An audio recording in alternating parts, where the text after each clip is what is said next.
बिस्मिल्लाहिर्रहमानिर्रहीम। Welcome back to my channel. अस्सलाम वालेकुम। क्या हाल चाल है व्यूअर्स? उम्मीद करती हूँ कि सब खैरियत से होंगे। और आज हम बहुत ही मज़ेदार शामियाँ बनाने चाह रहे हैं। और ये मैंने इसको कैसे बनाया है, चले हम अपनी रेसिपी की तरफ चलते हैं। 2 प्याज मैंने लिए हैं और उनको डार्क ब्राउन कर लिया है। और 2 आलू लिए थे, उनको भी मैंने बॉयल कर लिया। चिकन को भी मैंने बॉयल कर लिया और उसके सारे रेशे मैंने अलग कर दिए हड्डियों से। और ये मैंने धनिया लिया है, थोड़ा सा धनिया और थोड़ा सा पुदीना लिया, उसके मैंने पत्ते उतार के अच्छी तरह धो लिए हैं। ये देखें, ये इसको अच्छी तरह से मैंने बॉयल किया हुआ है, बिल्कुल सही, बड़ा मतलब नरम, बिल्कुल इसकी बोटी तो हो गई थी। और मैंने फिर सिर्फ पानी डाला और कुछ भी इसमें मैंने अभी नमक वगैरह कुछ नहीं डाला। और ये मैंने दाल है, इसको भी अच्छी तरह से बॉयल कर लिया है। अब हम इन सारी चीज़ों को इकट्ठा कर देंगे और अपने बाकी के सारे स्पाइसेस डाल देंगे। तकरीबन मैं आपको क्वांटिटी बता देती हूँ। 2 आलू हैं, सॉरी, 2 प्याज थे और 1 पाव मेरी चनों की दाल है और आधा किलो चिकन था जिसके मैंने रेशे अलग कर लिए हैं। और थोड़ा सा धनिया और पुदीना है, थोड़ा थोड़ा, बिल्कुल चंद पत्ते पुदीने के थे और चंद ही पत्ते धनिया के थे। अब हम इसमें अपने स्पाइसेस दूसरे ऐड करते हैं। तो सबसे पहले मैंने इसमें ज़ीरा डाला है, ये सूखा धनिया है, आधा चम्मच सूखा धनिया है, वो डाल दिया है। और थोड़ा सा मैंने इसमें ज़ीरा भी ऐड किया है। ज़ीरे के साथ थोड़ा टेस्ट अच्छा आ जाता है। और ये गरम मसाला है, तकरीबन ये आधा चम्मच मैंने गरम मसाले का इसमें डाल दिया है।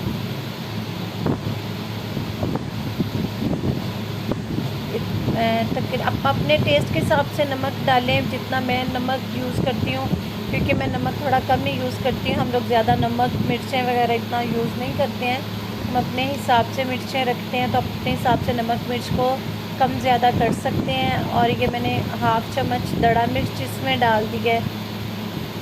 इसको आप अच्छी तरह से मिक्स कर लें। और किसी आपके पास कुंडी डंडा है तो आप इसको अच्छी तरह उसमें पीस लें। अगर आपके पास कोई मैशर मशीन है तो आप उसमें पीस लें। मेरे पास मशीन थी तो मैंने ये देखिए इसको बिल्कुल फ़ाइन सा आपस में इकट्ठा करके तो ग्राइंड कर लिया। ये पेस्ट हमारा ये बन गया। अब हम इसकी टिक्कियाँ बनाएंगे अलग अलग, मतलब हाथों को थोड़ा पानी लगा लें या फिर घी लगा लें। तो इस तरीके से आप अच्छी तरह थोड़ा थोड़ा, मतलब पहले इसको गोल कर लें, जैसे वो एक गोल टिक्की सी बन जाए। फिर उसको आराम से अपने हाथों पर, दोनों हाथों को प्रेस करते हुए एक टिक्की सी बना लें। तो इस तरह से हम लोग, घी मैंने फ्राई होने के लिए ऊपर रख दिया हुआ है पैन पर ऑलरेडी।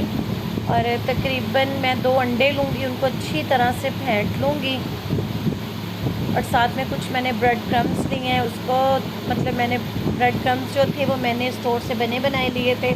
आप घर पर भी ब्रेड को अच्छी तरह से धूप में सुखा कर खुद घर पर भी तैयार कर सकते हैं। तो मैंने बनाया ये ब्रेड क्रम्स लिया था। ये 2 अंडे मैंने अच्छी तरह फेंट लिए हैं। पहले हम अंडे में टिप करेंगे, उसके साथ ब्रेड क्रम्स के साथ टिप करेंगे। और फिर मैंने आपको बताया, मैंने घी ऑलरेडी फ्राई पैन में मतलब कि तेल को गर्म करने के लिए रखा हुआ है। अब हम इसमें एक एक करके डालते जाएंगे। और जो मेरे चैनल पर नए हैं, प्लीज़ मेरे चैनल को ज़रूर सब्सक्राइब करें, लाइक करें और कमेंट करें और बेल आइकन को ज़रूर प्रेस करें ताकि मेरी तमाम आने वाली न्यू वीडियो का नोटिफिकेशन आपके पास सबसे पहले मिले।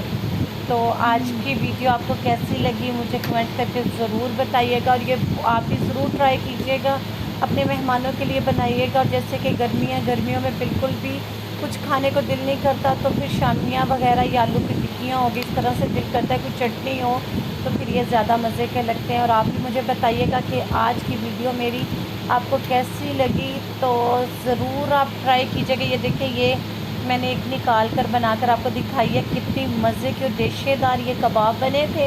ये बच्चों को भी बहुत ज़्यादा पसंद आए और इंशाल्लाह आप भी ज़रूर बनाइएगा, आपको भी और आपके घर वालों को भी बहुत बहुत ज़्यादा पसंद आएंगे। इसके साथ मैं आपसे इजाज़त चाहती हूँ, अपनी दुआओं में मुझे याद रखिएगा। अल्लाह हाफिज़।